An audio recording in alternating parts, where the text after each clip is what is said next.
Onariana Rahayu Biren 2 Mei 2000. Syederalun sebanyak 142 mahasiswa Sekolah Tinggi Ilmu Kesehatan Muhammadiyah Lok Semawe mengikuti yudisium di Hall Kiai Haji Ahmad Dahlan Lancang Garam Lok Semawe pada Selasa 29 November 2022. Dari 142 mahasiswa yang diyudisium, 54 diantaranya dinyatakan lulus dengan predikat cum laude.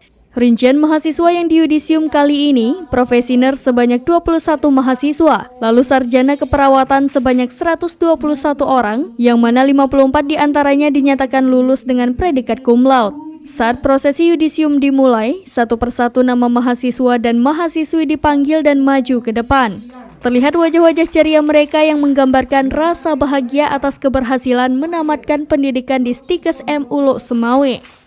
Ketua Stikes Muhammadiyah Lok Semawe Nurse Mursal MKep menjelaskan, para lulusan yang didominasi oleh sarjana keperawatan ini perlu untuk melanjutkan studinya hingga profesi, agar mampu mengaplikasikan ilmu yang dipelajari secara komprehensif.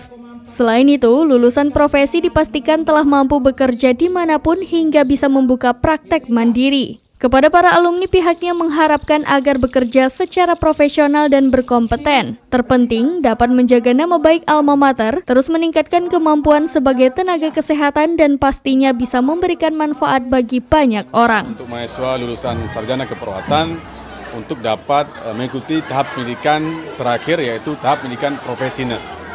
Karena itu merupakan sebuah kesatuan pendidikan keperawatan saat ini. Untuk anak-anak kami yang lulusannya profesi nurse, mereka itu sudah siap, artinya sudah dikategorikan dengan kompeten dan disertai dengan adanya surat tanda registrasi. Sehingga mereka sudah bisa bekerja. Dari Lok Semawe, Sevel Bahri, serambinews.com.